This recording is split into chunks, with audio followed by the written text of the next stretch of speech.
রূপালীর জগৎ বলা হচ্ছে, রূপালীর জগৎ। এই রূপালীর জগতের নাম দিয়ে মূলত এটা হলো একটা দেহ প্রদর্শনের একটা বিষয়। রূপালীর জগতে মেয়েদেরকে আজকে দেহ প্রদর্শন করানো হচ্ছে। যে নাকি যত পোশাক খুলতে পারে সে তত বেশি সাহসী, সে তত বেশি দামি, সে তত বেশি সেলিব্রিটি। নাউজুবিল্লাহ বলেন।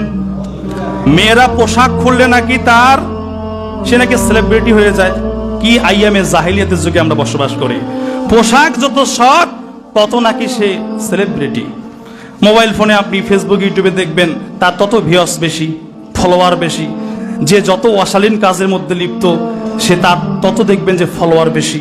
তা আজকে সমাজের মধ্যে যে যত অশালীন হতে পারে, যে যত উলঙ্গ হতে পারে, উলঙ্গিনী হতে পারে, সে তত নাকি সাহসী আর তার তত সমাজের মধ্যে সেলিব্রিটি। নাউজুবিল্লাহ বলেন। এই হচ্ছে আমাদের সমাজ, এই হচ্ছে আমাদের যুগ। আল্লাহ হেদায়েত দান করুক এবং হেফাজত করুক মুসলিম জাতিকে। সকলে বলেন আমিন।